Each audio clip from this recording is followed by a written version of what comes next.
It was a difficult day for the victims of Pol Pot's regime and their families as they listened to the prosecution's closing arguments.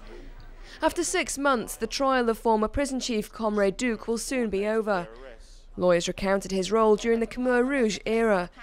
They alleged the former maths teacher was more than just a henchman, claiming he was proud of running S-21, the secret prison where thousands of Cambodians are thought to have been tortured and murdered.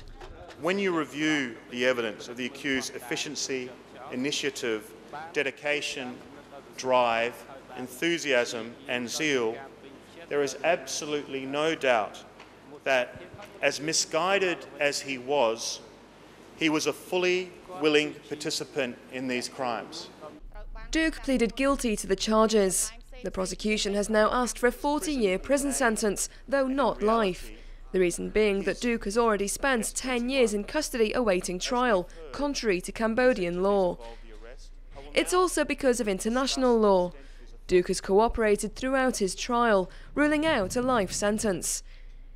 Yet with thousands of people dead in the prison he ran, the survivors and families of Duch's victims say 40 years is not enough.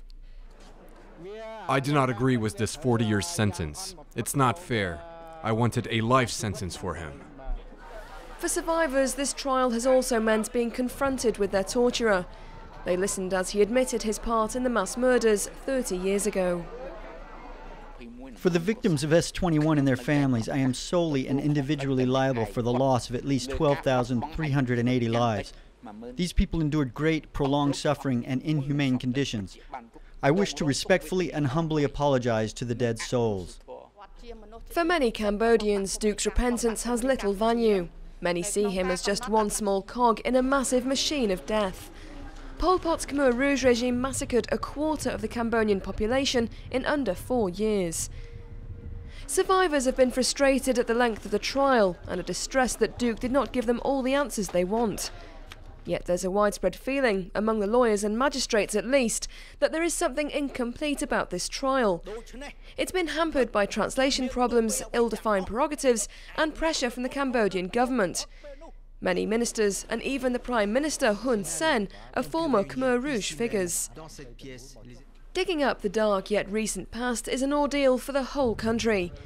But this trial, and those still to come, could help to surface embarrassing truths that present government leaders would prefer to keep deeply buried.